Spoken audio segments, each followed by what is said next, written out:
Hello viewers, welcome to my channel. Donald Trump has never shied away from feuds with celebrities, journalists, or late-night comedians. This week, the former president once again stirred controversy when he went after Late Night with Seth Meyers host Seth Meyers, labeling him a total loser who should have his show cancelled next. In typical fashion, Meyers didn't hold back in responding, turning Trump's insult into fuel for an entire monologue that both mocked the ex-president and defended the power of comedy. Trump's late-night grudge. Trump's relationship with late-night television has been fraught for decades. Long before his political career, he was a frequent guest on shows like Late Show with David Letterman and Saturday Night Live. But once he entered the political arena, comedians became some of his most vocal critics, relentlessly lampooning his speeches, policies, and scandals. Seth Meyers, in particular, has been on Trump's radar ever since the 2011 White House Correspondents' Dinner, when Meyers, then a head writer for Saturday Night Live, delivered a scathing roast that mocked Trump's flirtation with a presidential run.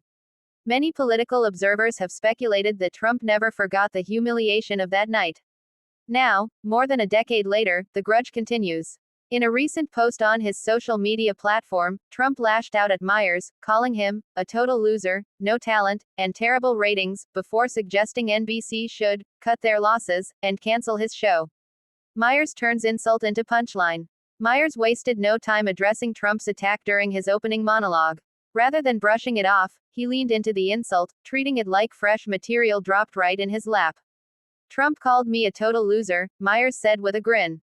"And honestly, if getting paid to make fun of him every night makes me a loser, then I'll happily accept the title." The audience erupted in laughter as he went on to dissect Trump's choice of words. Meyers also pointed out the irony of Trump calling for his show to be cancelled. "This is a man who tried to cancel democracy," he quipped. "But sure, let's talk about my time slot. A history of targeting critics." This latest episode highlights Trump's ongoing strategy of publicly berating media figures who criticize him. From journalists to comedians, no one is off limits when it comes to his counterpunching style. During his presidency, he frequently referred to late-night hosts like Stephen Colbert, Jimmy Kimmel, and Jimmy Fallon as terrible and unfunny. Meyers has been one of the sharpest thorns in Trump's side. His nightly, A Closer Look, segments became must-watch political satire during Trump's presidency, breaking down policy decisions, scandals, and outlandish statements with a mix of biting wit and careful research.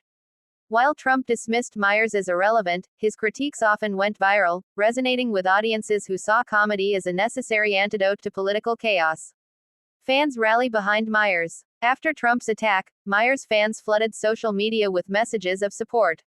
Many praised the comedian for standing his ground and using humor as a tool of resistance. Hashtags like #TeamSeth and #TotalLoserClub began trending, with users joking that they'd proudly join Meyers in the loser category if it meant being on the right side of history. One user posted, "Trump calling Seth Meyers a loser is the highest compliment he could give. If Trump hates you, you're doing something right." Another wrote, "Meyers has been living rent-free in Trump's head since 2011 and he's still winning." The role of late night in politics. This feud raises broader questions about the role late-night comedy plays in American politics. For decades, comedians from Johnny Carson to Jon Stewart have used humor to shine a light on political absurdities. But during the Trump era, the line between entertainment and activism blurred more than ever. Meyers, Colbert, and others became nightly commentators, not just delivering jokes but offering sharp critiques of policy and power. For many viewers, especially younger audiences, late-night shows served as both a source of laughter and a form of political education. Trump, however, has often bristled at this cultural influence. By branding comedians as losers or unfunny, he seeks to delegitimize their critiques and cast himself as unfairly targeted. Yet, paradoxically, every time he lashes out, he gives them even more material to work with. Meyers' long-standing rivalry with Trump. The personal history between Meyers and Trump makes this spat especially intriguing. At that infamous 2011 Correspondents' Dinner, Meyers delivered what many consider to be one of the harshest roast jokes ever aimed at Trump. He mocked Trump's reality TV career and political ambitions so effectively that cameras caught Trump scowling in silence while the rest of the room roared with laughter. That moment, some argue, helped motivate Trump to prove his critics wrong by running for president. Whether or not that's true, the tension between Meyers and Trump has never subsided. Each jab from Meyers feels like a continuation of a grudge match over a decade in the making. Looking ahead, it's unlikely this will be the last time Trump takes aim at Seth Meyers, or any late-night host, for that matter. As Trump continues to dominate headlines with his rallies, legal battles, and 2024 campaign ambitions, comedians will no doubt keep dissecting his every move. For Meyers, the latest insult may just be another reminder that he's striking a nerve. After all, comedy's power lies in its ability to expose truth through laughter, and if Trump can't handle the punchlines, it only underscores their impact.